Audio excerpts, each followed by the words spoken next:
네, 반갑습니다. 평형장입니다. 영상을 시작하기 앞서 코린이나 장세가 이해가 안 되시는 분들을 위해서 한번 짚고 넘어가야 할 듯 싶습니다. 일단 1, 2티어인 NFT와 솔라나 장세도 좋지만 그 외의 코인들이 장세가 하나 둘씩 여러분들 눈에 보이실 겁니다.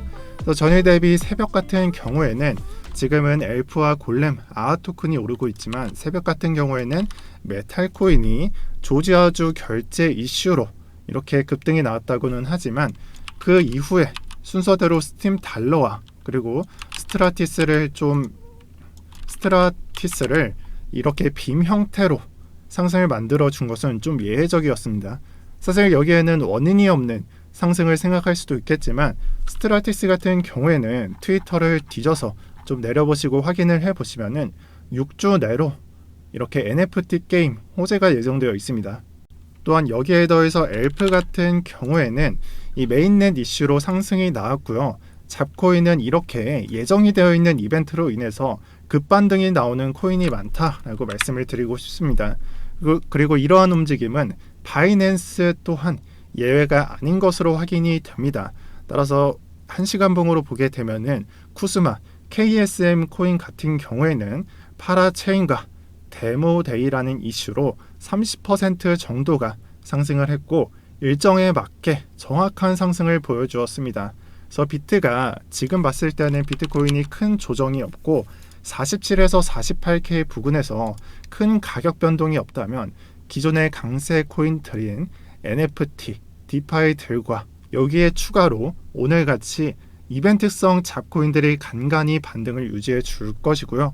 이것만 말씀드리면 그냥 설명서에 불과하기에 제가 일단 정보를 가지고 있는 것을 여러분들한테 공유를 해드리자면 일단 내일 같은 경우에는 헤드라 메인넷이 있습니다.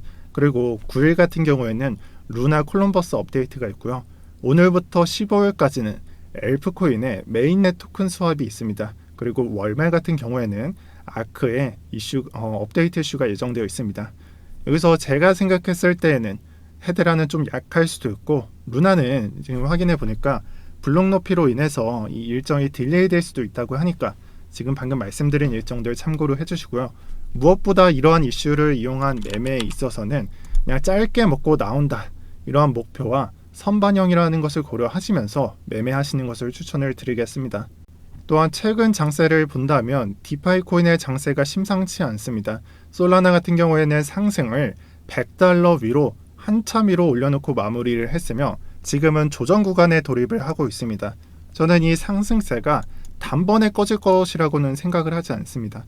따라서 솔라나가 이 솔라나 조정 구간에 여러분들이 세럼과 제가 말씀드렸던 디파이 코인들 분할 매수하셔서 스윙 형태로 들어가면은 스윙 형태로 수익 내기 좋은 자리다라고 말씀을 드리겠습니다.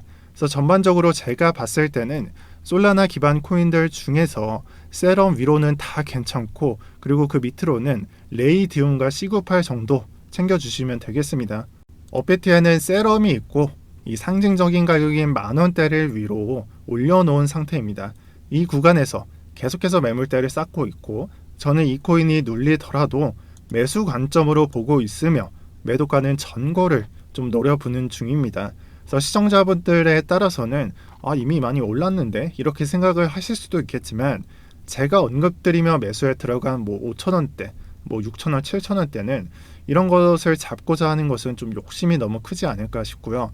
제가 신규 매수에 들어간다면 또는 추가 매수에 들어간다면 어느 정도 리스크는 부담하셔야 된다라고 정리를 드리겠습니다. 그리고 세럼 같은 경우에는 조정 구간은 무조건 솔라나 조정 구간에 맞춰질 수밖에 없다는 점을 강조를 드리겠습니다. 또한 오늘은 신흥 NFT 코인들을 말씀드릴 건데 엑시, 샌드박스, 플레이뎁, 플로우가 있습니다. 모두 신흥 NFT로서 전고를 노리고 있거나 아니라면 신고가를 달성한 뒤에 또다시 올려놓으려고 하는 장세가 나오고 있고 여기서 제가 보는 관점은 두 가지로 나뉩니다. 첫 번째로 매물대를 만들고 올리는 코인들입니다. 엑시와 플레이뎁이 그렇습니다. 매물대를 만들고 올리는 차트를 확인할 수가 있고 이 종목들은 매물대를 만드는 걸 관찰한 다음에 진입을 해주셔도 좋은 종목들입니다. 또한 엑시와 샌드박스의 경우에는 상승을 선행한다 이렇게 정리를 드릴 거고요. 그렇다면 후행성으로 따라가는 종목이 뭐가 있냐? 플레이뎁과 이 플로우가 있습니다. 샌드박스와 엑시는 선행, 플레이뎁과 플로우는 후행성으로 따라갑니다. 플뎁은 조금 선행에 가깝다라고 보셔도 좋지만 아예 선행하는 종목은 아니라고 보셔도 좋습니다.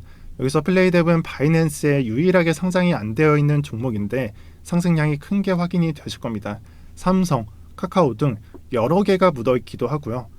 바이낸스 상장 기대감으로 리스크를 부담해 보실 분들은 매수를 고민해 보시는 것도 나쁘지는 않습니다.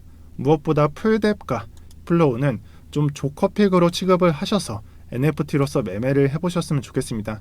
저는 이러한 선행 코인들로 매매를 진행 중이고요. 샌드박스와 엑시가 되겠습니다. 매매 관점을 공유드리는 이유는 아직 NFT 장세는 끝이 난 게 아니며 큰 조정이 나오지 않는 이상 해당 관점으로 매매를 하셔도 좋다는 걸 말씀드리기 위함입니다. 자, 그리고 한국거래소에서 거래대금이 많이 올라오고 있습니다. 바이낸스 외에는 업비트가 2위로서 큰 거래대금을 차지하고 있는 게 확인이 되실 거고요. 이에 따라 점점 김치코인도 희망이 보인다라고 말씀을 드리겠습니다. 과거 저는 김프가 3% 이상, 대부분의 코인이 3% 이상이 확보가 되면은 한국 주도 코인들이 조금씩 보일 거다, 이런 말씀을 드렸는데요. 지금은 아니지만 오늘처럼 한국인들의 투심이 회복되고 거래대금이 많이 들어온다면 여러분들이 몇몇 개 들고 계신 김치 코인들도 분명 희망이 올 때가 있을 겁니다. 아직은 크게 구현되지는 않았지만 이번 금리 인상과 그리고 주식장에서 코스피가 반년째 3,300을 못 넘기고 있는 그 박스권을 형성하고 있는 점이 주식장에서 아무래도 넘어오는 자금들이 우리 업비트장에 영향이 있지 않을까 싶습니다. 다만 저는 이번 장에서 잡코인은 크게 안 건든다고 말씀을 드렸으니까 이 개인적으로 들고 있는 코인들은 이런 해당 시나리오를 생각해 주시길 바랍니다.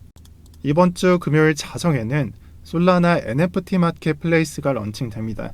이 오픈시를 겨냥한 듯한 솔시가 런칭이 되고요.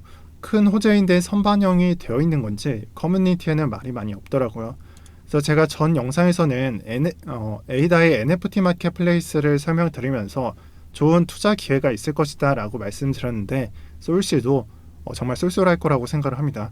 또한 가격적인 측면에서 눈치채신 분들은 아시겠지만 솔라나는 이더리움을 겨냥한 코인이라서 정확히 말하자면 이더리움의 수수료를 겨냥한 코인으로서 솔라나가 약세로 빠질 때에는 이더리움의 상승이 일어나고 이더리움의 횡보 또는 약세일 때는 솔라나의 강세가 일어납니다.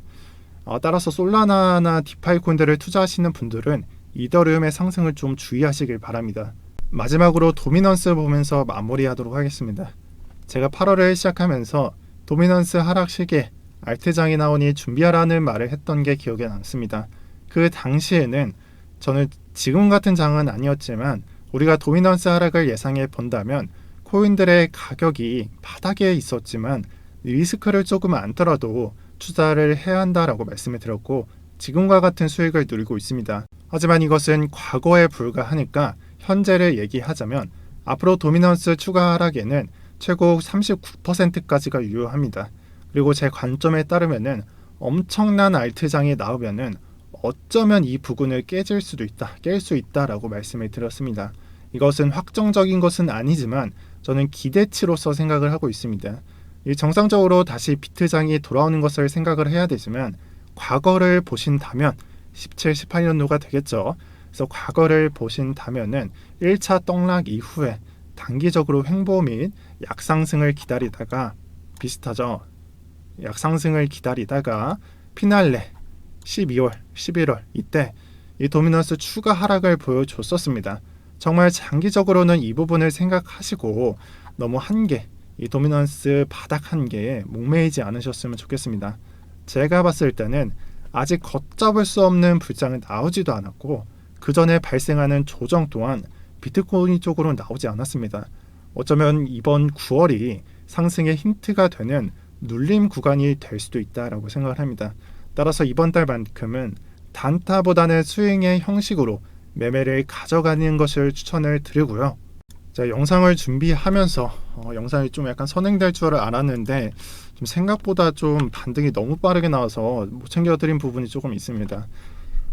이거는 좀 어쩔 수 없는 부분이라고 생각을 하고 제가 앞으로 이 호재가 예정되어 있는 것들은 좀 정리해서 올려드리도록 하겠습니다. 일단은 오늘 정리해드렸던 헤데라, 또 엘프는 중순위입니다.